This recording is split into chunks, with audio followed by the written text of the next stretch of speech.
અમૃત પુષ્પ કેન્દ્ર રાજકોટ ઉમેશ કામરિયા. હવે આ બા 15 દિવસ પહેલાં અમૃત પુષ્પ લઈ ગયા હતા અને આજે પાછા ફરીથી આવ્યા છે. એને શું તકલીફ હતી અને શું ફાયદો થયો એના શબ્દમાં સાંભળીએ. તમારું નામ? વિજયાબેન. ગામ?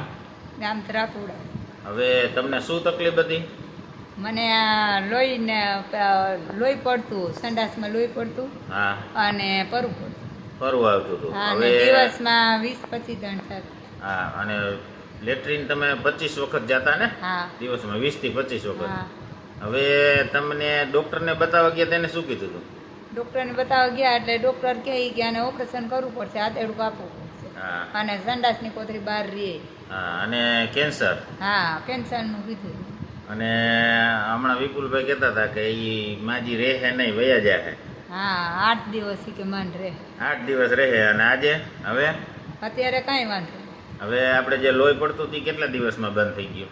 એ 10 દિવસમાં બંધ થઈ ગયું. હા. અને અત્યારે તો હાવ પરવું કે લોહી કે કાંઈ આવતું નથી, બધું બંધ થઈ ગયું. બધું બંધ થઈ ગયું. અને હવે જે તમે 20-25 વખત લેટ્રિન જતા અત્યારે 5 થી 6 વખત. 5-6 વખત જ. હા. હવે ફાયદો કેટલો લાગે તમને? હાજા કેટલા તમે થયા એટલું લાગે? હાજા મને પોણો ભાગ થઈ ગયા ને? હા.